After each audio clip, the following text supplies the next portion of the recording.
ये कहानी आपको अंदर तक हिलाकर रख देगी। हम देखते हैं लीसा नाम के गर्भवती लड़की को, जो भयानक बाढ़ के बीच जिंदगी और मौत की सबसे खौफनाक जंग लड़ रही थी। वो अपनी कार में बुरी तरह फंस चुकी थी।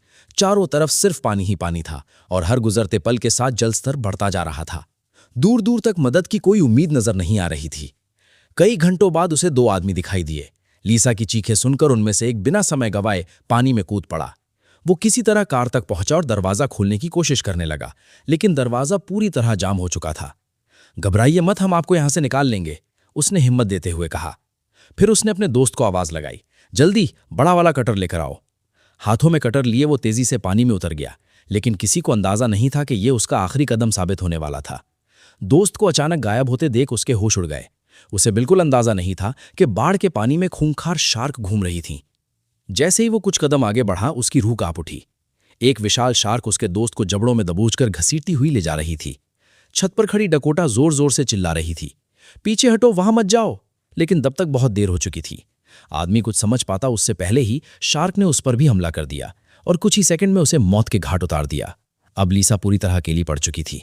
आंसू भरी आंखों से उसने सामने खड़ी डकोटा से मदद की गुहार लगाई। डकोटा भी डरी हुई थी, लेकिन किसी और का आने का इंतजार करना अब मौत को बुलाने जैसा था। समय धीरे धीरे बीतता गया। अपने अजन्मे बच्चे के बारे में सोचकर लीसा बार बार टूट जाती और रो पड़ती। आखिरकार डकोटा ने हिम्मत जुटाई। वो खिड़की से बाहर निकली। उसके चेहरे पर डर साफ दिखाई दे रहा था। हर पल उसे यही डर सता रहा था कि कहीं उन दोनों आदमियों की तरह वो भी शार्क का शिकार न बन जाए। जैसे ही उसने आगे कदम बढ़ाया, उसका पैर फिसल गया और वो पानी में गिर पड़ी। एक पल के लिए उसकी सांसें थम गई, लेकिन किस्मत ने उसका साथ दिया। वो किसी तरह मौत के मुंह से बच निकली। लीसा तक पहुंचना अभी भी आसान नहीं था। पानी के भीतर हर तरफ शार्क चक्कर लगा रही थी।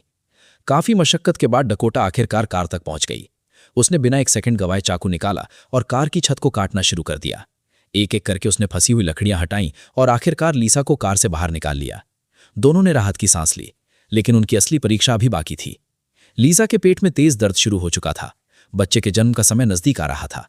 डकोटा ने तुरंत खिड़कियों के सभी पर्दे इकट्ठा किए और उन्हें घर के छत पर फैलाकर बड़े बड़े अक्षरों में हेल्प लिख दिया, ताकि ऊपर से गुजरने वाला कोई विमान या हेलीकॉप्टर उन्हें देख सके। वो वापस कमरे में आई तो लीसा दर्द से तड़प रही थी। लीसा दर्द से कराहते हुए डकोटा से बोली, तुम्हें देखना होगा कि बच्चे को आने में अभी कितना समय बाकी है। जैसे ही उसने कंबल हटाया, उसकी आंखें हैरानी से फैल गईं। बच्चे का सिर पहले से ही दिखाई देने लगा था। डकोटा ने घबराते हुए कहा, लगभग 2-3 इंच सिर बाहर आ चुका है। बच्चा बहुत जल्द जन्म लेने वाला है। धीरे धीरे रात हो गई। डकोटा ने लीसा को दर्द कम करने की गोली दी और मदद की तलाश में बाहर जाने का फैसला किया। इधर लीसा की हालत लगातार बिगड़ रही थी। सबसे डरावनी बात यह थी कि कमरे में पानी फिर से भरने लगा था। कुछ ही देर में पूरा घर पानी में डूब गया। लीसा किसी तरह तैरती हुई ऊपर आई। वो दर्द से करहा रही थी, सांसें टूट रही थी, लेकिन उसने हार नहीं मानी। और फिर बाढ़ के पानी में तैरते हुए उसने अपने बच्चे को जन्म दे दिया। लेकिन खतरा अभी खत्म नहीं हुआ था। अंधेरे पानी के नीचे अब भी कई शार्क चक्कर लगा रही थीं।